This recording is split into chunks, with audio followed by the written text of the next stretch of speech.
A todos un abrazo y un beso en la distancia. Gracias, Joan, por la oración. Gracias por... Si es el Señor el que tiene que hablar por nosotros en cualquier momento de nuestras vidas. Hoy, 1 de junio del año 2022, la mitad del año 2022, nos corresponde leer el capítulo 23 del libro de Lucas. Vamos a leer algunos versículos para después humildemente hacer algunos comentarios. Dice el capítulo 23, el versículo 4, dice: y Pilato dijo a los principales sacerdotes y a la gente: ningún delito hallo en este hombre. Ningún delito hallo en este hombre. En el versículo 14 dice: les dijo, me habéis presentado a este como un hombre que perturba al pueblo, pero habiéndole interrogado yo delante de vosotros, no he hallado en este hombre delito alguno de aquellos de que le acusáis. Y el versículo 15 dice, ni aun Herodes, porque os remetí a él, y he aquí nada digno de muerte ha hecho este hombre. En el versículo 27 dice, y le seguía gran multitud del pueblo y las mujeres que lloraban y hacían lamentación por él. En el versículo 41 dice, nosotros a la verdad justamente padecemos porque recibimos lo que merecieron nuestros hechos, mas este ningún mal hizo. En el versículo 47 dice, cuando el centurión vio lo que había acontecido, dio gloria a Dios diciendo, verdaderamente este hombre era justo. Y toda la multitud de los que estaban presentes en este espectáculo, viendo lo que habían acontecido, se volvían golpeándose el pecho. Gracias, hermanitos, por estar ahí, por formar parte del Café con Dios. Que tengan un lindo día. Anoche estuve yo visitando a los hermanos en el hospital y me sorprendí del tamaño del bebé, más que todo. Oye, es un bebesote de 9 meses. Y lo vi muy bien, pero me preocupé más que esto fue por ellos, como joven pareja. Y gracias a Dios que la iglesia lo está atendiendo. El niño va a ser atendido por la institución, por el hospital, por los médicos que están ahí asignados, pero la iglesia de Cristo tiene que atender a esa pareja, porque es que están los zapatos de ellos.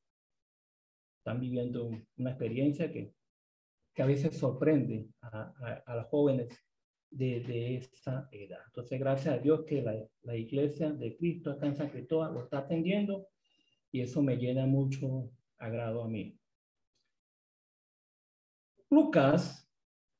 Lucas, cuando empieza a escribir el libro, este evangelio hermoso, dice en el versículo 1 y 2, como ya muchos han tratado de poner en orden la historia de las cosas que entre nosotros ha sido ciertísima, tal como nos lo enseñaron los que desde el principio lo vieron con sus ojos y fueron ministros de la palabra, me ha parecido también a mí, después de haber investigado con diligencia todas las cosas desde su origen, escribírtelas por orden, oh excelentísimo Teófilo. Me gusta Lucas porque Lucas hace lo que no hicieron los otros escritores del Evangelio. Lucas pone al relieve situaciones que parecían que fueran insignificantes, pero que él la incluye en el Evangelio para enseñarnos a nosotros. Cuando él escribió el Evangelio, según San Lucas, que fue como en el año 60, después de Cristo ya habían pasado más o menos 30 años. Y él dice, hay que informar a la iglesia de acontecimientos que llaman mucho la atención. Entonces, una de las cosas que he visto yo aquí, que todas las personas que tuvieron frente a Jesús en su juicio ante Pilato, en su crucificación y muerte y en su momento de ser sepultado, todas estuvieron de acuerdo que él era un hombre justo, que nada malo había en él. Quizás no se conocían, unos con otros, pero llegaron a esa conclusión de que Jesús era un hombre justo, no tenía nada para poder acusarlo, pero fue acusado y fue sentenciado y fue juzgado y fue crucificado. La pregunta, ¿por qué? Ya todos la sabemos, porque ese es el buen plan de Dios. Ese era el plan de Dios, que su Hijo viniera a morir en la cruz por nosotros. Cuando nosotros leemos los capítulos 27 y 28 de Mateo, Marcos 15, 16, Lucas 22, 23, 24 y Juan, los últimos capítulos, nosotros tenemos que ver lo que hizo Lucas. Lucas pensó, investigó, más que todo en las profecías de Dios con relación al siervo sufriente en Isaías 53. Él tuvo que haber investigado eso, por supuesto, porque él está diciendo, yo investigué diligentemente a Teófilo. Entonces uno tiene que, cuando está estudiando este pasaje, tiene que automáticamente ir a Isaías 53. Es obvio. Voy a leer unos versículos de Isaías 53 en la versión Nueva Traducción Viviente, que me regaló nuestro hermano Beto, con letra pequeña, que voy a hacer un esfuerzo aquí por verlas. Me gusta esta forma como lo hice. Voy a leerlo del versículo 8. Dice, al ser condenado injustamente, se lo llevaron. A nadie le importó que muriera sin descendientes, ni que le quitaran la vida a mitad de camino, pero lo hirieron de muerte por la rebelión de mi pueblo. Él no había hecho nada malo y jamás había engañado a nadie, pero fue enterrado como un criminal, fue puesto en la tumba de un hombre rico.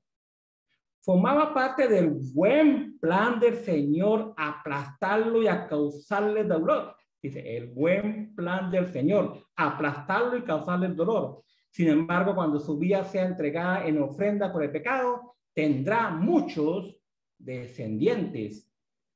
No tenían descendientes, pero tendrán muchos descendientes. Disfrutará de una larga vida y en sus manos el buen plan del Señor prosperará. Dios le pasa el buen plan a Jesús.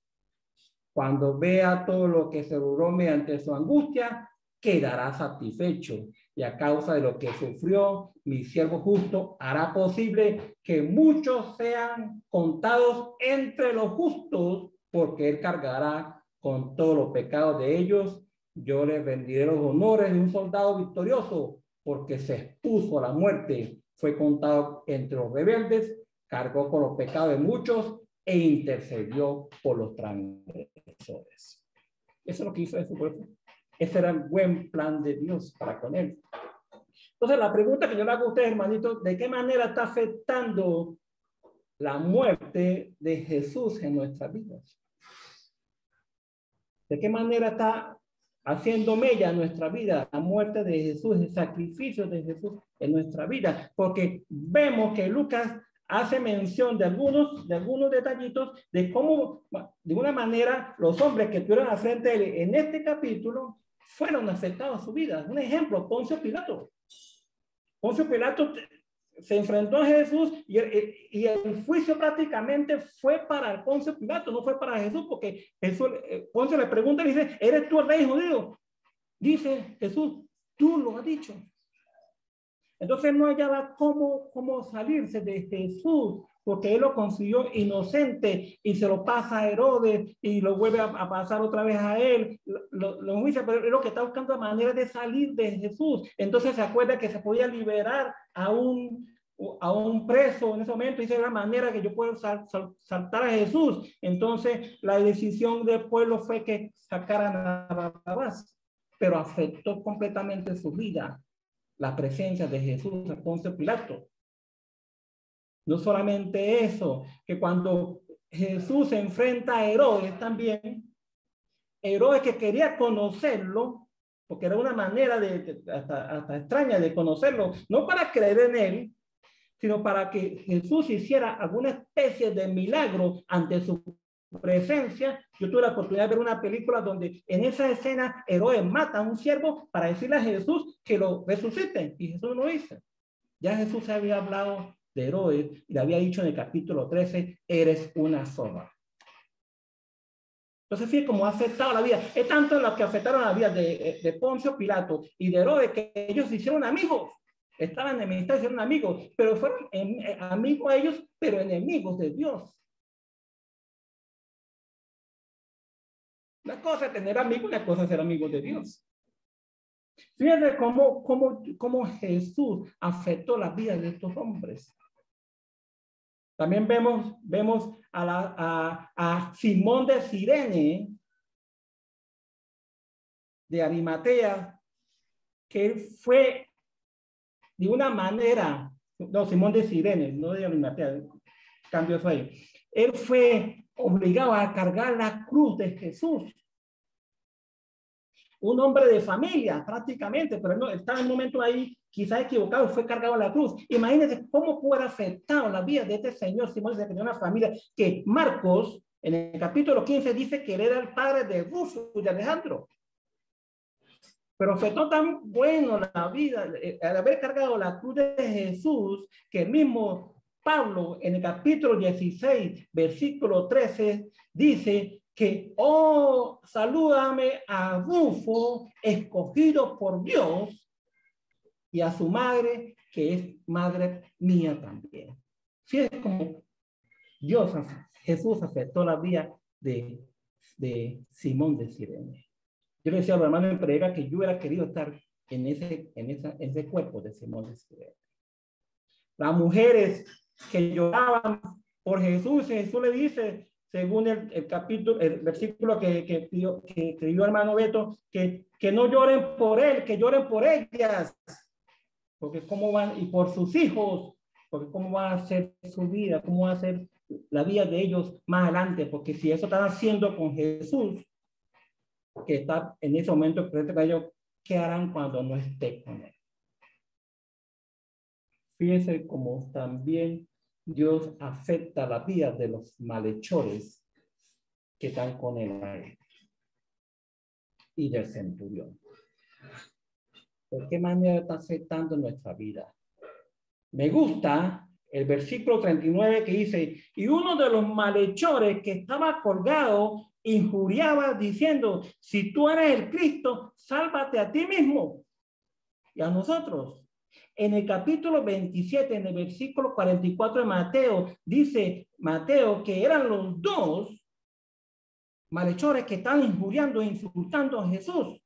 La pregunta es, ¿qué le pasó a un malhechor que de repente cambia su vida estando colgado ante la presencia de Jesús, que está colgado? Dice en el versículo 34, y Jesús decía, Padre, perdónalo, porque no saben lo que hacen. Esa oración que hizo Jesús ante Dios colgado fue la que hizo cambiar a uno de los malhechores, que le responde a él, al que estaba insultando a Jesús, diciéndole, reprendiéndolo, dice, ni aún tú temes a Dios. Ni aún tú temes a Dios, estando en la misma condenación. Nosotros, a la verdad, justamente padecemos porque recibimos lo que merecieron nuestros hechos, mas este ningún mal hizo. Y le dijo a Jesús, acuérdate de mí cuando venga en tu reino. Fíjense cómo Jesús afectó la vida de ese hombre.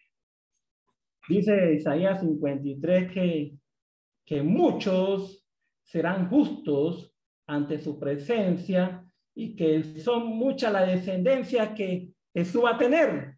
Bueno, ahí está el primero, el malhechor. El primero de millones, el primero de mucha gente. Y él nos enseña algo. Dice que si nosotros queremos tener el paraíso, tenemos primero que temerle a Dios y aceptar que somos pecadores y reconocer que tenemos pecado en nuestra vida, pero que tenemos que confiar en Jesús, que es que Dios le dio la potestad de hacer las grandes obras en nuestra vida para llevarnos al paraíso. La pregunta es, ¿qué estoy haciendo yo? Es el momento de ponernos serios. el momento de decidir qué estamos. ¿Estamos en la injusticia o en la justicia? ¿En el mal o en el bien? La invitación es esa, hermanitos, que la muerte y crucificación, la crucifixión y muerte de Jesús realmente afecta nuestra vida para ser cada día mejores. Para ser cada día mejores, hermanos. Dios los bendiga a todos y que Dios les dé mucha salud, pero mucha vida eterna. Oremos. Padre, gracias por este bello momento, gracias por el café con Dios, gracias por darnos a tu Hijo Jesucristo para que muriera en la cruz, Padre Santo.